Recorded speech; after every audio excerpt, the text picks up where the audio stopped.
Je tiens tous à vous remercier pour votre présence alors que nous célébrons le 20e anniversaire de la loi sur la protection des victimes de trafic d'êtres humains. C'est si important. Il y a 20 ans, cette nation a franchi une étape historique dans la protection des victimes de cette forme d'esclavage moderne ici aux États-Unis et partout dans le monde. Mon administration est engagée à 100% dans l'éradication du trafic d'êtres humains de la surface de la Terre. J'aimerais dire que ce problème est très cher à notre cœur, à cause du niveau de mal que vous ne pourriez jamais imaginer être possible dans une ère moderne. Un niveau d'horreur incroyable, et je voulais donc remercier Ivanka pour ce problème sur lequel elle s'est véritablement concentrée. Merci. Nous sommes également honorés d'avoir avec nous plusieurs survivants extraordinaires, victimes du trafic d'êtres humains. Et je tiens à tous vous remercier d'être venus. Et vous viendrez quand nous signerons, ce sera un grand honneur de vous dire bonjour et de vous serrer la main. Votre courage nous inspire vraiment. Je veux juste vous le faire savoir.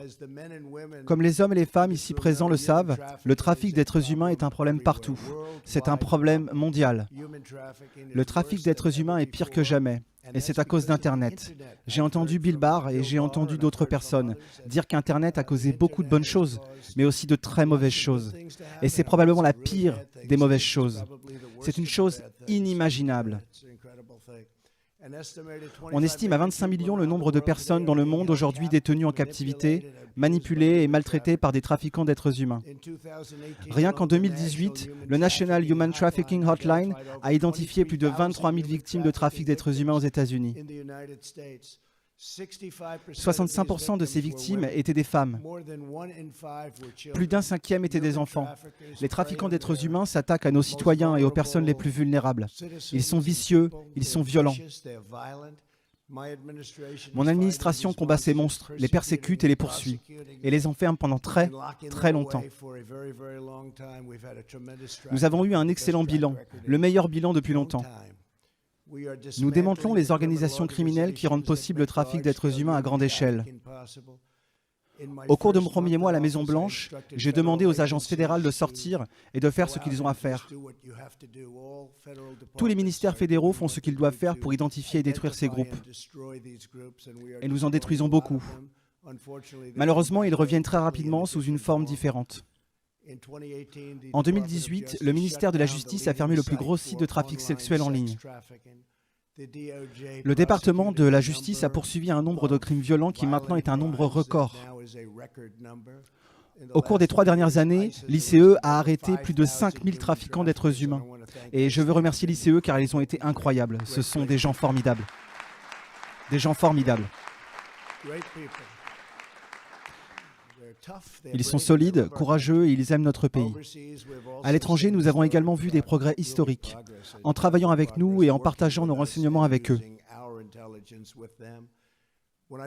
Lorsque j'ai pris mes fonctions, l'État islamique contrôlait plus de 30 000 km² de territoire et a perpétré certaines formes des plus odieuses de traite des êtres humains dans le monde. Comme vous le savez, nous avons totalement vaincu 100% du califat de l'État islamique en Syrie et en Irak. Nous avons des milliers et des milliers de prisonniers, des prisonniers d'ISIS. C'est vraiment quelque chose d'incroyable et nous l'avons fait assez rapidement. Car lorsque nous sommes entrés en tant qu'administration, ils étaient partout. Et nous avons eu 100% du califat.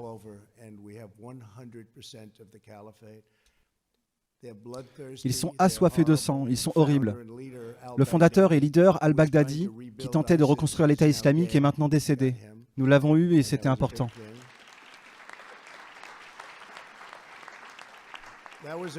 C'était un gros morceau et ce n'était pas une chose facile. Ils se cachaient et ils l'ont poursuivi pendant 15 ans, mais nous l'avons eu.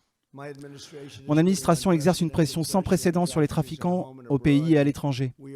Et nous libérons des victimes innocentes à chaque tournant. J'étais fier d'être le premier commandant en chef à assister à une réunion du groupe de travail Interagences du président créé par la loi de 2000 sur la protection des victimes de trafic. En novembre, j'ai également été le premier président à signer un décret pour créer une force d'intervention pour les Indiens d'Amérique et les autochtones d'Alaska disparus et assassinés. Je viens de le signer. Et cela avec un accent tout particulier sur les femmes et les filles. C'est une chose incroyable qui s'est produite et nous venons de le signer. J'ai signé 9 lois visant spécifiquement à lutter contre le trafic d'êtres humains aux États-Unis et tout autour du globe. Et en 2018, j'ai signé une loi renforçant la campagne bleue du département de la sécurité intérieure, qui a unifié la lutte du département contre cette crise et qui chaque jour augmente la sensibilisation du public. Nous avons signé, et de loin, plus de lois sur le trafic d'êtres humains auxquelles aucune autre administration n'eût été capable de penser. Merci.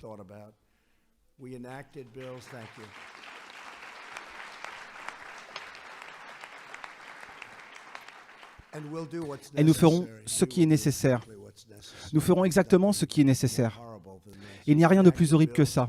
Nous avons adopté des projets de loi pour lutter contre le trafic sexuel, accroître le soutien aux survivants et relever les normes selon lesquelles nous jugeons si d'autres pays remplissent leur devoir de lutte contre le trafic d'êtres humains. Vous avez des pays qui parlent et qui parlent. Ils sont comme les politiciens à Washington. Ils continuent de parler mais ne font rien. Ils ne font rien et nous dépensons beaucoup d'argent pour ces autres pays. Et s'ils ne font pas leur travail, nous ne l'envoyons pas et le leur faisons savoir. Ils ne le font pas. Et dans certains cas, probablement, ne veulent pas faire leur travail. Et c'est une très mauvaise chose. Nous avons autorisé 430 millions de dollars pour lutter contre le trafic sexuel et le trafic de main-d'œuvre. Et avec l'aide du département d'État, j'ai tenu les gouvernements étrangers responsables de ne pas avoir abordé la traite des êtres humains en imposant des restrictions à l'aide étrangère. De très puissantes restrictions.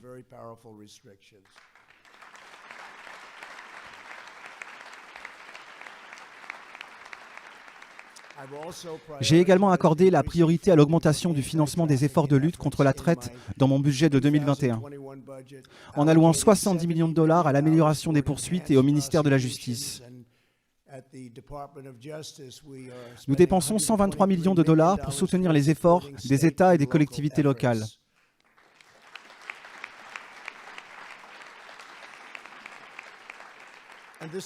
Et ce sont tous de nouveaux fonds.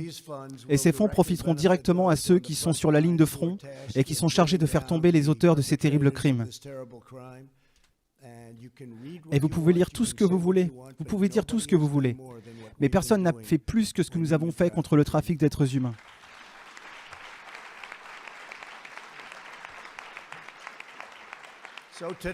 Donc aujourd'hui, le dernier jour du mois, jour national de la prévention de l'esclavage et de la traite des êtres humains, je vais prendre une autre mesure très décisive. Dans quelques instants, je signerai un décret portant sur la traite des êtres humains et l'exploitation des enfants dans tout le pays.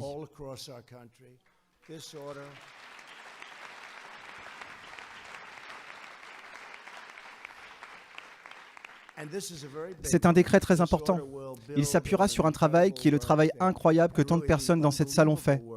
Et tout le travail qui a été fait, et de plus en plus, est en train d'être fait.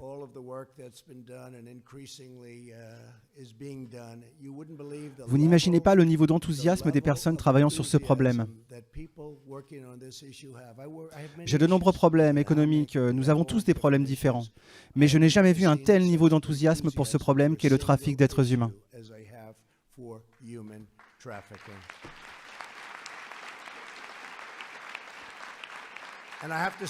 Et je dois dire que cela commence avec Bill Barr et Chris Wray, le FBI.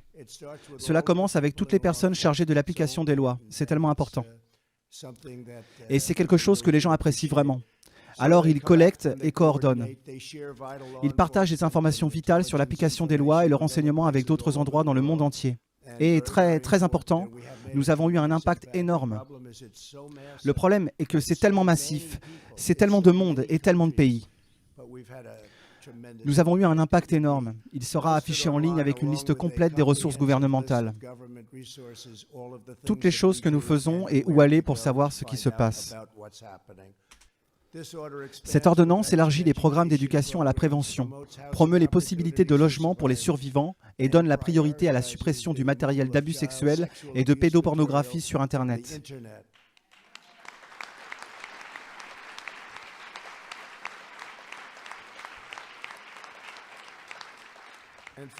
En outre, et c'est une étape vitale, il nous faut désigner un poste à temps plein ici à la Maison-Blanche dédié uniquement à la lutte contre la traite des êtres humains afin que les gens sachent à quel point c'est important.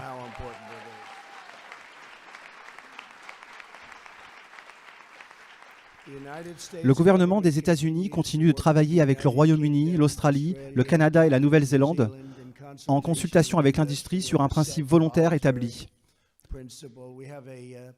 Nous avons un ensemble de principes volontaires pour lutter contre l'exploitation et les abus sexuels des enfants en ligne. Et le niveau de détail, tout ce qu'ils font, personne n'a jamais rien vu de tel auparavant. Les gens qui y travaillent le font avec cœur et un amour incroyable. Ils veulent que quelque chose se passe. Ils ne veulent pas perdre de temps comme les gens perdent depuis de nombreuses années. Même les gens dans cette position, ils ont perdu du temps et pas beaucoup d'argent, je dois vous le dire. Ils n'ont pas dépensé, comme vous le savez, ils n'ont pas dépensé beaucoup d'argent. Nous déployons à présent beaucoup de moyens. Nous avons hâte de lancer ces principes dans les mois à venir. Nous ne nous reposerons pas avant d'avoir arrêté le dernier trafiquant d'êtres humains et libéré le dernier survivant.